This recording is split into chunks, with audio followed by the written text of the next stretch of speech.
નમસ્તે ગ્રાહક મિત્રો. ઘણા સમયથી ગ્રાહકોની એક ફરિયાદ હતી કે ઘરઘંટીની અંદર લોટ જાડો અથવા કરકરો આવે છે. તો એના માટે આજે અમે વિડીયો લઈને આવ્યા છે, જેથી કરીને તમે જાતે ઘરે જાળી સેટ કરી અને આનું સોલ્યુશન કરી શકો. સૌ પ્રથમ તો આપણે ડ્રમ ખોલીએ ત્યારે આની અંદર લોટ હોય છે, તો જાળીને પહેલા બહાર કાઢી અને આ જગ્યા જે હું મારું નિશાન બતાવું ત્યાંથી બધેથી લોટ તમારે ને સાફ કરવાનો રહેશે. અને ખાસ તો જ્યારે ડ્રમમાં બંધ કરવામાં ઘણી તકલીફ થતી હોય તો આ જગ્યા હું જ્યાં અત્યારે માર્કિંગ કરું તે એ જગ્યાએ લોટ હોય તો કાઢી નાખો. ડ્રમની અંદર અહીંયા ખાસ કરીને કડીમાં હોય છે, આ જગ્યાએ હોય, અને અહીંયા ખાસ જાળી ફિટ કરવા માટે આ ખૂણા રહી જતા હોય છે. આ ખૂણા ખાસ સાફ કરી નાખવા. ત્યાર પછી આપણે જોઈએ કે એક આ રીતે જાળી ઊંચી રહેતી હોય તો જો જાડો આવે. આમાં બંને છેડા ઉપરથી જગ્યા દેખાય છે, નીચે ગેપ.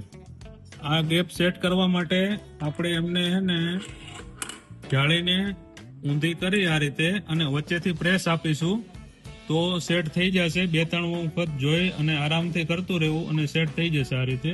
બીજો એક પ્રોબ્લેમ આની અંદર એવો આવતો હોય છે કે જાળી જ્યારે તમે લગાવો છો તો નીચેના વચ્ચેનો ગેપ રહેતો હોય છે. આ ગેપ સેટ કરવા માટે આપણે જાળીને આ રીતે ઊભી કરી અને અહીંયાથી પ્રેસ મારવાનો રહેશે. અને જાળી ગમે ત્યારે તો આપણે ચડાવીએ ત્યારે બંને બાજુ ચેક કરી લેવી. આ સાઈડથી અને આ સાઈડથી ઘુમાવીને બંને બાજુ ચેક કરશું અને અહીંયા ગેપ ના રહેતો હોય તો લોટ પ્રોપર અને સરસ આવશે.